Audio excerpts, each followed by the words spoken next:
আজকের এই নির্বাচন কমিশন তাদের যে সাংবিধানিক দায়িত্ব সেই দায়িত্ব পালন করতে ব্যর্থ হয়েছে।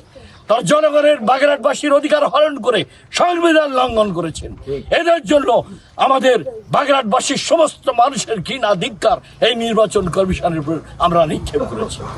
আজকের এই আন্দোলনের জন্য যে ক্ষয়ক্ষতি হবে দায়ী দায়িত্ব এই সম্পূর্ণভাবে এই নির্বাচন কমিশনকে বহন করতে।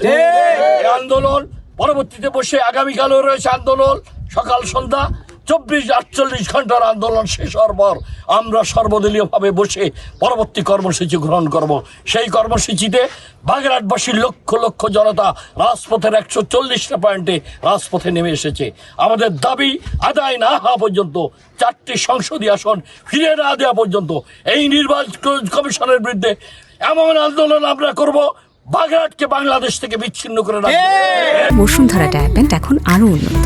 এই হট এয়ার থ্রো টপশিট দ্রুত শোষণ করে সোনামণিকে দেয় কোমল অনুভূতি। আমরা আইনি লড়াই করার জন্য একটি কমিটি করেছি।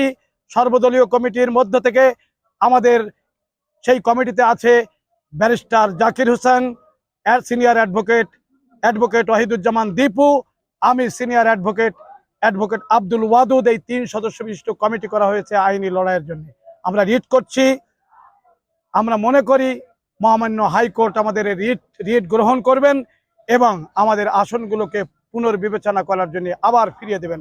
আমরা যারা এর সাথে কথা বলেছিলাম, সম্মিলিত কমিটিতে যারা আছে তারা বলছে কিন্তু তাদের দাবি দেওয়া বা আসন ফেরত না দেওয়া পর্যন্ত কিন্তু তারাই লাগাতার কর্মসূচি দিয়ে যাবে। তারা প্রথম অবস্থায় যে 5 দিনের কর্মসূচি দিয়েছিল, তার প্রথম দিন ছিল বিক্ষোভ ও লিফলেট বিতরণ, পরের দিন হরতাল ছিল, পরে আবার লিফলেট ও বিক্ষোভ মিছিল ছিল এবং আজকে থেকে আগামীকাল পর্যন্ত টানা 48 ঘন্টার হরতাল, যেটা তারা বলছে 2 দিন ব্যাপী।